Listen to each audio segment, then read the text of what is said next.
আরেকটি জায়গা আপনাদের আজ দেখাবো। এটি বর্ধমান জেলার শিলামপুর গ্রাম পেরিয়ে ভরতপুর গ্রাম আছে, সেই জায়গার একটি বৌদ্ধস্তূপ।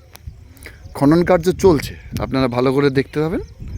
এই যে ইটগুলো, ঢিপিটা সরিয়ে, মাটিটা সরিয়ে এই স্তূপটা আবিষ্কার করা হয়েছে।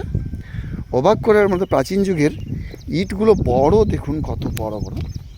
এইগুলো টোটাল একটা এত বড় ইট, এই হাতটা দেখুন, এক বিত্তা দু বিত্তা আরও আছে। এই ইটগুলো ভেঙে গেছে, মাটির তলায় ছিল তো, এক্সকাভেশন কার্য চলছে। এই যে কত বড় বড় ইট দেখুন। এটি বুদ্ধস্তূপই বলছে, গ্রামের যে আছে পাহারাদার সে কিছু জানে না। বর্ধমান বিশ্ববিদ্যালয়ের দপ্তর থেকে এটি খনন কার্য চলছে। এটি একটি নতুন জায়গা দেখলাম, তাই আপনাদের সাথে শেয়ার করলাম। ভরতপুর গ্রামের স্তূপ মাটির তল থেকে উদ্ধার করেছে, মাটির তল থেকে এই স্তূপটি উদ্ধার হয়েছে।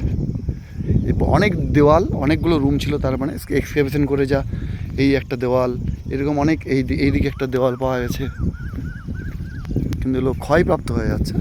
এগুলো ঘাসের তলায় ছিল। স্তূপটা দেখতে পাচ্ছেন, আশা করি দেখে জুম করে যায় কিনা।